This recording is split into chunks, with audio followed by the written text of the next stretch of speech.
What is going on? San Antonio wins by a whole bunch. Wow, that was a hell of a game, huh? First, let's start with DeMar DeRozan and LaMarcus Aldridge, who both played really, really well in this game. Let's say that the Spurs do what they normally do this season and don't make any big trades. I think a lot of people kind of expect that. If the Spurs don't make any trades and they decide to roll with DeMar DeRozan and LaMarcus Aldridge, they need to play the way they played tonight. And I'm not talking about hitting a bunch of shots because that's an outlier thing. What I'm talking about is the style of play. And the style of play was not LaMarcus Aldridge posting everybody up. It was LaMarcus Aldridge setting screens and spacing the floor, and DeMar DeRozan running the offense. He shot 12 of 15 tonight. He had 8 assists, low turnovers, and LaMarcus Aldridge hit 4 or 5 threes. Career high. He did it all in the first half. I mean, like, if you want those two to play efficient basketball, that's the way you got to do it. That is the way you got to do it. It was pretty. It was pretty to watch. Yeah, no Marco. Figured somebody would bring it up. I think I brought it up. Yeah, we did not see Marco Bellinelli until garbage time in this game.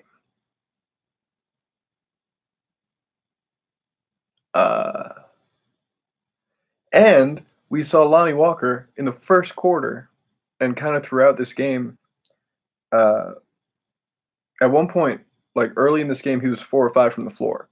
He missed everything in the second half, I think. But, I mean, the buckets that he made, he finished 4 of 8.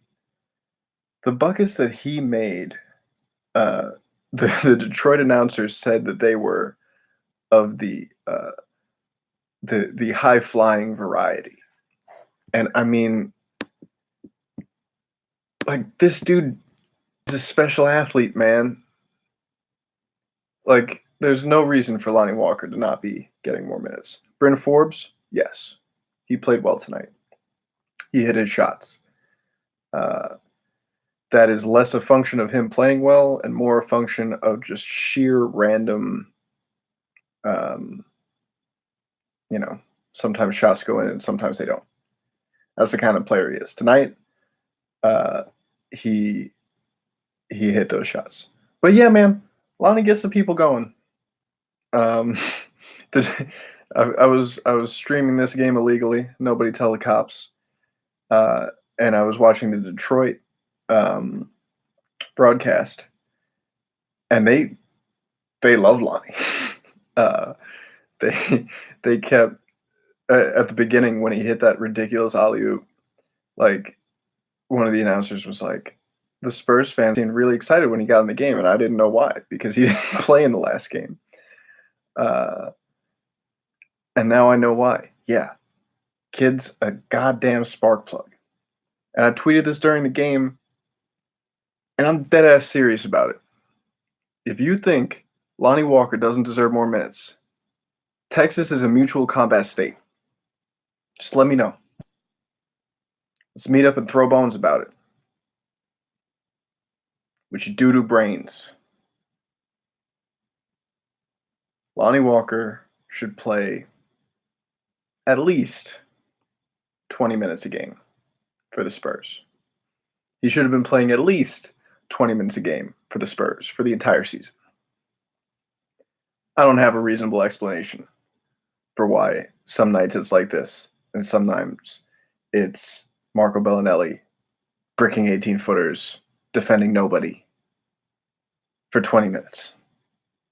I have no explanation for that. They asked Pop before the game, Why isn't Lonnie Walker playing more? It was Tom Osborne, Express News. Guys, you guys got to lay off the media people who are really just doing their best. I mean, like, I got a ton of respect for Jeff McDonald, Tom Osborne, Finger, all those guys. They do a tremendous job. They have done a tremendous job for years covering this team. Osborne asked before this game, why isn't Lonnie playing more? And Pop was like, like I didn't see the video, but I'm sure he responded in a way that was like, "Are you seriously asking me that question?" And he was like, "Yeah, I don't discuss that with you guys. I just do what I think is best for the team. We do what we think is best for the team." Um, yeah. So it's not the Express News guy's fault that Pop isn't playing Lonnie more. Um, yeah, maybe Osborne got in his head. But I mean, Lonnie wasn't the reason the Spurs won tonight. Obviously, it was great to see him play. It was wonderful to see him play more. Um, but the Spurs won tonight because they played really efficient offense with their two all-star caliber former all-star players. Um, and what that looks like is not LaMarcus Aldridge posting up. It is LaMarcus Aldridge setting screens, spacing the floor, and DeMar DeRozan attacking the basket, hitting jump shots, and dishing out when he draws a double team. I mean, like if the Spurs play that way, yeah, they can be kind of efficient. They can get some buckets. This was a fun one to watch, and we saw Bryn Forbes hit his shots. We saw Rudy Gay hit his shots, and that's a big thing because like Rudy Gay, beginning of this season, I mean, he like could not hit an open three to save his life. I watched the film and it was like unless he unless he was dribbling into a contested shot, he was not hitting it. Um, he just missed everything that was wide open, and tonight he hit a couple. Um, so yeah, this was a good game for the Spurs. Obviously, though, same question that we all had after the Memphis game. What does this mean against a team that is this ass? And the answer is I don't know. Um, like the Spurs played one of their best games of the year tonight, but they played it against a now 12-21 Pistons team. Yak played some more minutes. That was nice. But like, what can we really take from a game against the Pistons? Pistons beat them by like 30 last time they played, so that's nice. Marco has no good car ideas. I was actually watching that episode of I Think You Should Leave with my family earlier. My mom hates it, which I could have told you would happen. But yeah, Spurs this year largely have been stinky. No good car ideas. And I bet Marco Bellinelli loves his future mother-in-law.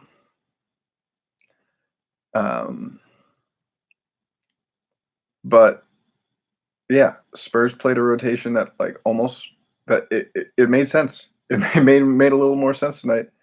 And all they had to do was drop Marco, play Lonnie, and suddenly you don't have this gaping hole in the defense. Crazy. Or you only have one gaping hole in the defense. And it was just a well executed game plan from the Spurs. Um, I hope they take some lessons from this because there are a lot of things they can take from this. And, the game where LaMarcus scored, whatever 40 or whatever it was, it was a similar thing.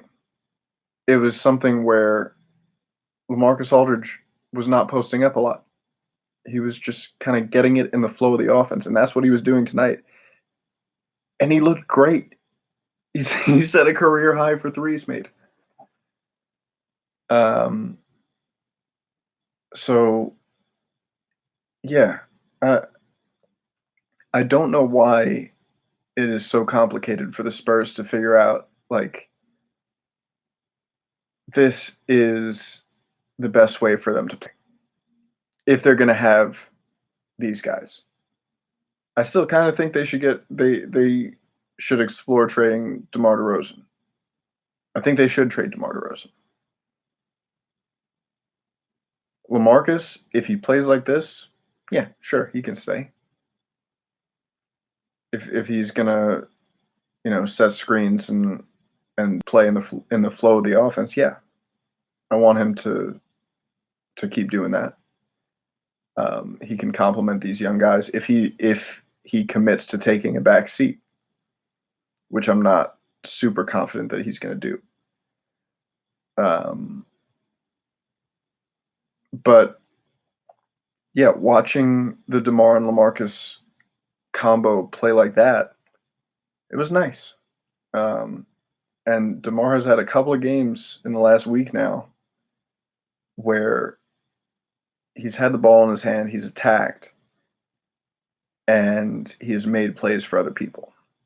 Um, and that provides value to a team, whether it's the Spurs or potentially another team. It was reported recently uh, that the Orlando Magic have interest in DeMar DeRozan, which makes sense because they can't get a bucket to save their lives.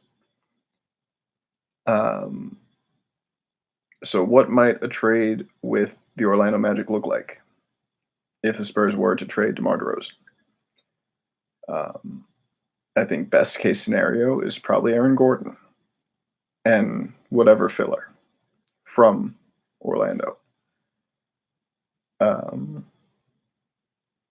because Aaron Gordon fits with the Spurs core that they have drafted and developed and built around and committed to. He's only 24 years old. He's got 2.5 years left on his contract. And, even if DeMar DeRozan looks great on offense, would you trade DeMar DeRozan, half a year of DeMar DeRozan for Aaron Gordon for 2.5 years? Like, that's kind of a no-brainer, I think. And yeah, Jonathan Isaac is probably a better player than Aaron Gordon, but it's not going to happen because the Magic are really high on him. And that's what makes Aaron Gordon more expendable for them. So it's one of those things where like I've been trying to tell you guys this all year. The return in a DeMar DeRozan trade is really not as important as you guys think it is. Like they don't have to get an all-star caliber player back. Here's the situation. Dude's probably going to walk in the summer. Like that's just writing's kind of on the wall with this. Spurs haven't offered him an extension that I've heard. And it doesn't really make sense to add him to what they've built. Yeah, sure, throw in Terrence Ross, whatever, however works. But if the basis of the trade is DeMar DeRozan for Aaron Gordon, I think the Spurs would be very wise to pursue that. Even if Evan Fournier is a better player, um, Aaron Gordon is a better fit with the Spurs core. Um, like that's just how it is. The Spurs have 3 young guards that need to play. Derek White, DeJounte Murray, Lonnie Walker. These guys all need to play.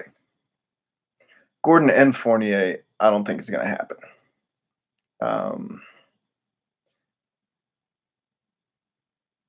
You gotta temper your expectations with the players involved, and you gotta temper your expectations for what these players are going to provide. I don't think Aaron Gordon would be like an all-star player for the Spurs.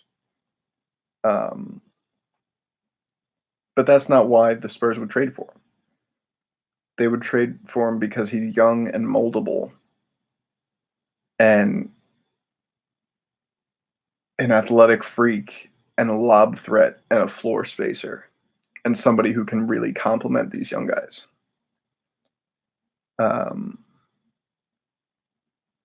So we might see that. And, you know, if the Spurs do intend to trade DeMar DeRozan,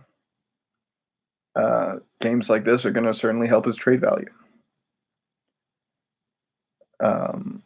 And if the Spurs don't intend to trade DeMar DeRozan, games like this show you how to use him most effectively.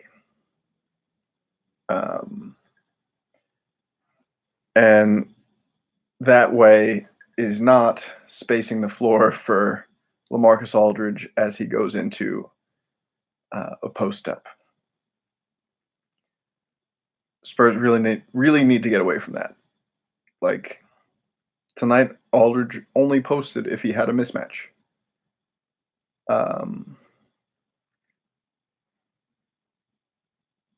And yeah, if they trade DeMar for Aaron Gordon, they probably play AG at the 4 and LaMarcus at the 5. And we might see Lonnie start at the 3 instead of DeRozan. Like that's if they traded just DeMar DeRozan for Aaron Gordon, that's probably how the lineup would look. And yeah, I mean LaMarcus Aldridge tonight, like he hit his career high threes in the first half. He's been attempting 1.8 threes per game this entire year. Should be closer to 5. Should be much closer to 5. So yeah, hopefully this game was kind of an eye opener for the coaching staff. Hopefully they see the way this team plays when they make the conscious effort to play like this, and they decide, oh, okay, this is maybe the way we should go. But yeah, I mean, this was about as good as a game as you could hope for from the Spurs. If you guys have any questions on this game or the Spurs in general, just throw them out there because I guess we're getting sort of to the end here. But yeah, man, it's like I know people have been clamoring for this type of play and B this kind of rotation for a lot of the year. And really the only rotation change was Lonnie and Marco. We didn't see Damari Carroll tonight. JD, I see ya. I have no idea why Damari Carroll isn't playing. That's the thing I can't answer.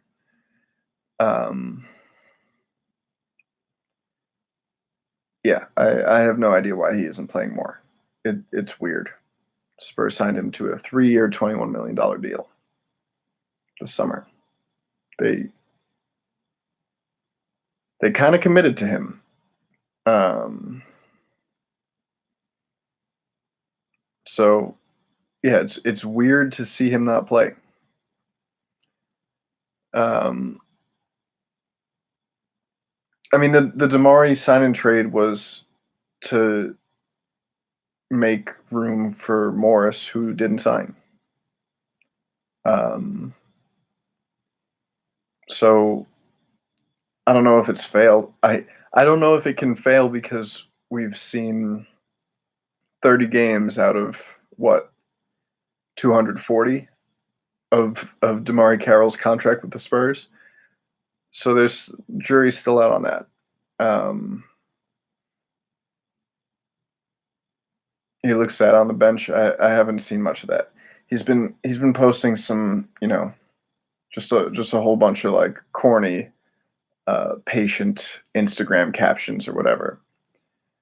Um, oh, and that was another thing. Yeah, Lonnie yesterday tweeted a picture of himself, and it said, "I'm I'm due time."